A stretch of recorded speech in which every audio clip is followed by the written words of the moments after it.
Here's another example of a SOQL query. This time, it's on the opportunity object. Every SOQL query is totally independent from others. SOQL has no memory. So whatever I wrote before this SOQL query has absolutely no effect on the output of this one. In this SOQL query, we have fields from every field type, starting with an ID, a picklist/text field, a date, a currency/number field, a percentage, and a Boolean. And you know what? SOQL doesn't care about field types. It just cares that you have the right developer name of the field. If you're having trouble finding the developer names of fields for an object, for example, just Google it. For opportunities, I'd search Salesforce Opportunity S object. You can replace opportunity with whatever object you like.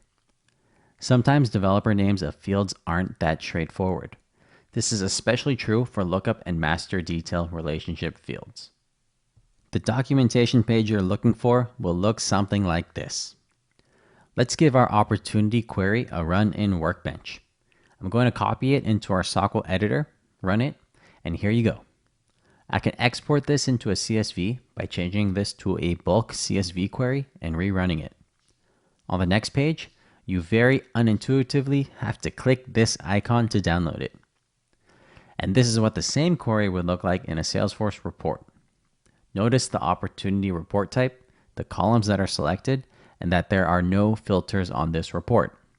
The results, of course, are exactly the same.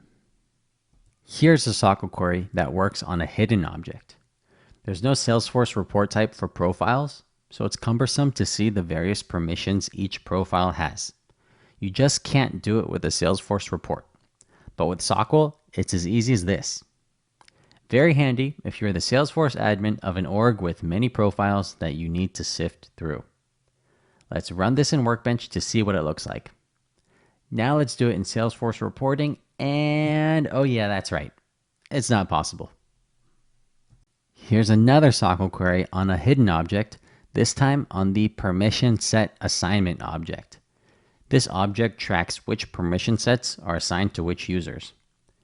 You'll notice in my queries, I often pull the ID field. This is a habit I've built up over the years.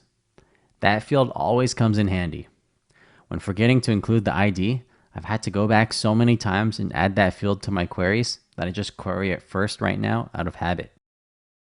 Again, here it is in Workbench. And again, it's not possible to get this information in a Salesforce report.